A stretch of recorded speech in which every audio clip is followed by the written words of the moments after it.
The history of the breed, I think they originated in England, anyway in Europe, in the colder countries, and they were used for herding sheep. A very old breed, okay, and they used to cut the tails off. The reason for that was they used to be working dogs and they used to herd the sheep to market. And because they were working dogs, they didn't pay tax. And to denote that, they cut the tails off. So all dogs without tails were not paying tax. En hoe lyk die tipiese persoonlikheid? Very happy, very affectionate, very gentle, good guard dogs as well, and very good with children. Intelligence way up high. They learn tricks very quickly, very obedient most of the time. Personality, very happy dogs. Yeah, and then energy-wise, they're quite happy to just lie at home, lie around all day if I'm not doing much. But they love going to the park, they go to training, to school twice a week. They just love going out, they love mixing with the public. Hierdie wolbere is maar skaars hier by ons. Daar's net so 20 van hulle, waarvan 3 aan Sue behoort. I've had to import. My latest one, Oscar, came from Belgium at huge cost, as anybody who imports dogs will know. And sadly, there isn't anyone for Oscar to breed with, so I might have to import a bitch as well. You know, there's good reason that not a lot of people have these dogs. They are high maintenance. You've got to groom them every single day. Even if you're not showing them or using them in things as these dogs are. En hierdie 3 honde het nou 'n baie spesiale werk gekry. Yeah, we're going to schools now as the joy dogs, and the reason we call them the joy dogs, aside from the fact that they bring joy, is that their names, Jasmine, Oscar and Yogi's spelled J-O-Y, which is the joy dogs.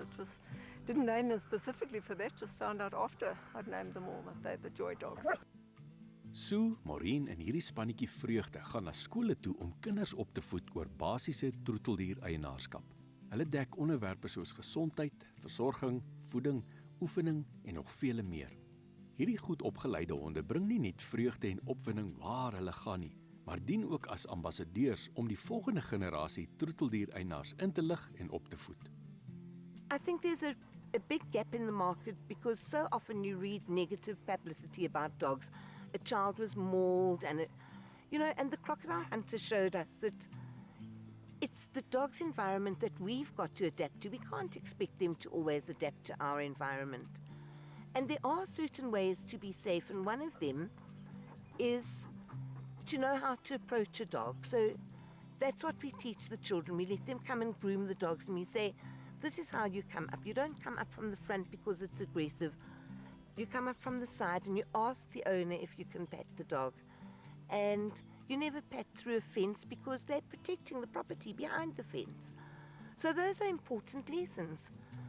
Also about how to be a responsible pet owner, So many people think a bucket of water is okay, and it's not okay. The water needs to be fresh.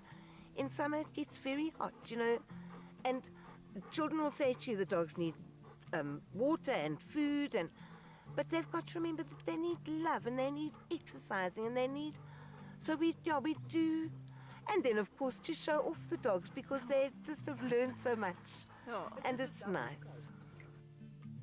Maar Sue se honde is darm ook TV-sterre in eie reg. Yes, they also work for a paint company, advertising paint. En dan laastens, wou ons weet waarom sy juis besluit het op hierdie ras, ten spyte van die groot moeite en onkoste. I had a boyfriend who had one.